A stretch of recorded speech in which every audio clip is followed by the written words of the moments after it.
বন্ধুরা, সকাল থেকে রাত পর্যন্ত প্রত্যেকটা মহিলাকেই কিন্তু সাংসারিক কাজকর্ম নিয়ে ব্যস্ত থাকতে হয়। আর সেই সব কাজকর্মগুলোকে কিন্তু আমরা অনেকটাই সহজ করে নিজেদের জন্য একটু সময় বাঁচিয়ে নিতে পারি যদি আমরা ছোট ছোট কিছু টিপস ফলো করি। প্রতিদিনের মতো এই ধরনের বেশ কিছু সাংসারিক টিপস নিয়ে আজও হাজির হয়ে গেলাম। নমস্কার বন্ধুরা, মৌস প্যাশনে তোমাদের সকলকে স্বাগত জানাই। আশা করি তোমরা সকলেই ভালো আছো। তো চলো আজকের প্রথম টিপস দেখে নেওয়া যাক। বন্ধুরা, আমাদের রান্নাঘরে কিন্তু ছোট বড় নানা ধরনের কৌটো থাকে, সেটা প্লাস্টিকের হোক বা কাচের শিশি। আর অনেক দিন ব্যবহার করতে করতে অনেক সময় কিন্তু দেখবে যে ঢাকনা হয়তো কোনো কারণে ফেটে যায়, বা হয়তো ঘরে যদি ইঁদুর থাকে হয়তো ঢাকনাটাকে কেটে দিল। তো ঢাকনা যদি ঠিকঠাক মতো না থাকে বা ভেঙে যায়, ফেটে যায়, তাহলে কিন্তু আমরা এই কৌটোটা আর কোনোভাবে ব্যবহার করতে পারি না। কারণ ঢাকনা ছাড়া কোনো কিছুই কিন্তু কৌটোর মধ্যে রাখলে জিনিসটা ভালো থাকবে না। তো শুধুমাত্র ঢাকনাটা ফেটে যাওয়ার কারণে কিন্তু আমাদের কৌটোটাকে বাদ দিয়ে দিতে হয়। তবে এই ছোট্ট ট্রিকটা যদি আমাদের জানা থাকে তাহলে কিন্তু এই কৌটোগুলোকে আর ফেলে দেওয়ার কোনো প্রয়োজন হবে না। এখানে দেখো, আমি একটা বেলুন নিয়ে নিয়েছি, আর বেলুনের একদম শেষের দিকের অংশটাকে কেটে নিলাম। তো যে কৌটোটারই ঢাকনা ভেঙে গেছে বা ধরো হারিয়ে গেছে, এরকম কোনো সমস্যা হবে, এই বেলুনটাকে কেটে কিন্তু তোমরা এইভাবে একদম কৌটোর মুখে বসিয়ে দিতে পারো।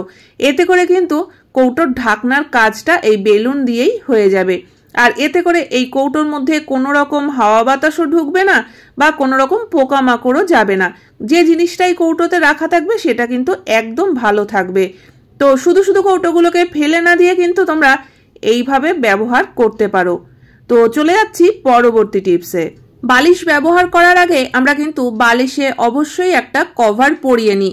কিন্তু বালিশগুলো যখন অনেক দিনের পুরনো হয়ে যায় তখন দেখবে এই কভারটা খুলতেও কিন্তু খারাপ লাগে। কারণ যখনই আমরা কাচাকাচি করার জন্য কভারটা খুলি, বালিশটার চেহারাটা কিন্তু ভীষণই খারাপ দেখায়। দেখবে যে জায়গাটায় আমরা মাথা রেখে শুই সেই জায়গাটা কিন্তু তেল লেগে একদম কালো একটা দাগ হয়ে যায়, আর যেটা দেখতে কিন্তু ভীষণই খারাপ লাগে। আর এই বালিশের মধ্যে তেলের দাগ বসে যাওয়ার কারণে যে আমরা মাঝে মাঝে এই বালিশটাকে ভেঙে আবার নতুন ভাবে বানাবো সেটাও কিন্তু সম্ভব হয় না। তো তোমরা কিন্তু একটা কাজ করতে পারো, এতে করে কিন্তু বালিশের মধ্যে কখনোই আর তেলের দাগ বসবে না।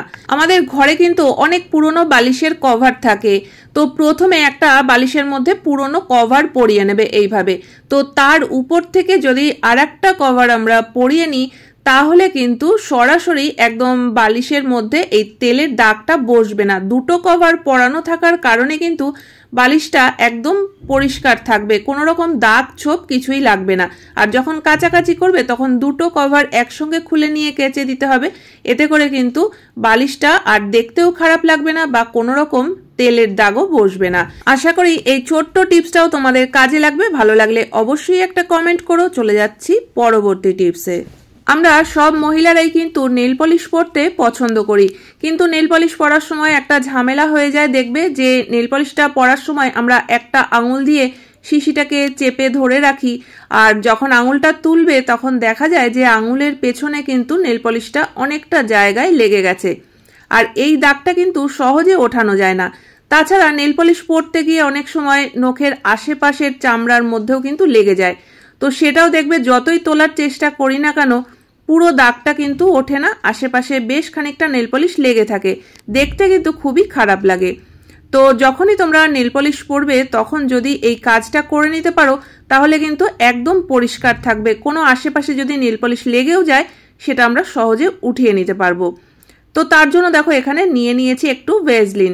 নেল পলিশ পরার আগে আঙুলের পেছনে বা নখের চারিপাশে যদি আমরা একটু অল্প অল্প করে ভেজলিন লাগিয়ে নিতে পারি তাহলে যখন আমরা এইভাবে নেল পলিশ পরার সময় আঙুলটা দিয়ে শিশিটাকে চেপে ধরে রাখবো, বা নেল পলিশ পরার সময় যদি নখের আশেপাশে চামড়ার মধ্যে একটু লেগেও যায় তাতেও কিন্তু কোনো অসুবিধা হবে না।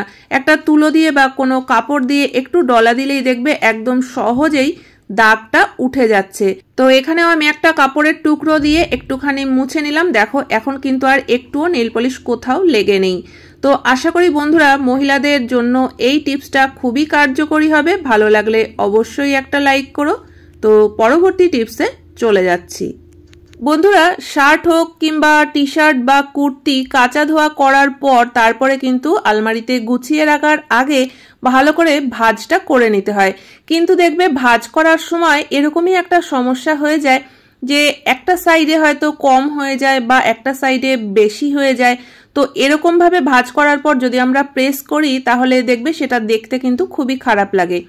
আর আমাদের এই ভাঁজ করার জন্য বারবার করে খুলতে হয়, বারবার করে ভাঁজ করতে হয়, তারপরেও দেখা যায় যে ভাঁজটা হয়তো ঠিক মতো হয় না। তো ভাঁজ করার একদম সহজ পদ্ধতি, তোমরা এইভাবে যদি ভাঁজ করো একবারেই কিন্তু কাজটা হয়ে যাবে। আর প্রেস করার পরে দেখবে জিনিসটা কিন্তু দেখতেও পরার পরে সুন্দর লাগবে। তো এখানে আমি নিয়ে নিয়েছি লম্বা একটা খাতা। আমাদের বাড়িতে ছেলেমেয়েরা পড়াশুনো করে, খাতা, বই বা এক্সাম বোর্ড এগুলো তো থাকেই, যে কোনো একটা কিছু নিয়ে নিতে পারো। আর এটাকে রাখতে হবে কিন্তু একদম কলার বরাবর। তো তারপরে দেখো একটা পাশ থেকে আমি এইভাবে ভাঁজটা করে দিলাম, আর উল্টো দিক থেকে আর একটা সাইডও কিন্তু একদম খাতার উপরে এইভাবে টেনে নিয়ে আসবো। তো এইভাবে ভাঁজ করে দেখবে ভাঁজটা কিন্তু একবারেই হয়ে যাবে, দুটো পাশ সমান থাকবে, কোনো দিকে এক পাশে বেশি এক পাশে কম কিন্তু হবে না। আর এইভাবে প্রেস করতেও কিন্তু অনেক সুবিধা হবে। তো এইভাবে প্রেস করে নেওয়ার পরে তারপরে একটা ফোল্ড করে নাও, দেখবে অনেক কম সময়ে কিন্তু একদম দোকানের মতো ভাঁজটা হয়ে যাবে, বারবার খোলা পড়া করতে হবে না। তো এখানে দেখো প্রেস করা হয়ে গেছে, আর এবার আমরা উপর দিক থেকে টেনে খাতাটাকে বের করে নেব। তো এবার আমি উল্টো করে দেখাচ্ছি, দেখো জামাটা কিন্তু দুপাশ থেকে সুন্দরভাবে সমান ভাঁজ হয়েছে, আর দেখতেও কিন্তু মনে হচ্ছে একদম দোকানের ভাঁজ করা। তো এইভাবে কিন্তু কম সময়ের মধ্যে তোমরা সমস্ত জামা কাপড়গুলো ভাঁজ করে নিতে পারবে। তো চলে যাচ্ছি এর পরবর্তী টিপসে। এখানে দেখো আমি এক টুকরো আদা নিয়ে নিয়েছি। আমাদের কিন্তু প্রত্যেক দিনের কোনো না কোনো রান্নায় একটু আদা ব্যবহার করতেই হয়। আর রান্নায় আদা দেওয়ার আগে আমরা কিন্তু সাধারণত পিলার দিয়ে এইভাবে আদার খোসাটাকে ছাড়িয়ে থাকি। তো বন্ধুরা, পিলার দিয়ে এরকম খোসাটা ছাড়ানোর পরে দেখবে যে এই খোসার সঙ্গে কিন্তু বেশ অনেকটা করে আদাই বেরিয়ে যায়। আর এই খোসাগুলো আমাদের কোনো কাজেই লাগে না, আমরা ফেলে দিই। তবে এই খোসাগুলোকে যদি রেখে দেওয়া যায় তাহলে কিন্তু এই খোসাগুলোও আমরা ব্যবহার করতে পারি। তো চলো দেখে নেওয়া যাক এটা কি কাজে ব্যবহার করা যায়। আমরা প্রত্যেক দিন সকাল বিকেল চা তো করেই থাকি, আর তোমরা যারা লিকার চা খাও তারা দেখবে লিকার চায় একটু আদা দিয়ে করলে কিন্তু খেতে বেশ ভালো লাগে। তো আলাদা করে আদা খরচা না করে এই যে খোসাগুলো রয়েছে এগুলো যদি একটু ভালো করে ধুয়ে তারপরে আমরা চায়ের জলটা ফোটার সময় এইটা দিয়ে নিতে পারি, তারপরে চা করি, দেখবে চায়ে কিন্তু একটা আদার ফ্লেভার আসবে, যেটা কিন্তু বেশ ভালো লাগবে চাটা খেতে। তো আশা করি বন্ধুরা আজকের প্রত্যেকটা টিপসই তোমাদের কাজে লাগবে।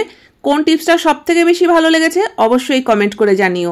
ভালো লাগলে চ্যানেলটিকে সাবস্ক্রাইব করে পাশে থাকা বেল আইকনটা অবশ্যই প্রেস করে দিও, যাতে নতুন ভিডিও আপলোড করলে নোটিফিকেশন সবার আগে তোমাদের কাছে পৌঁছে যায়। তাহলে আজকের মতো ভিডিও এখানেই শেষ করছি, দেখা হচ্ছে নতুন ভিডিওতে।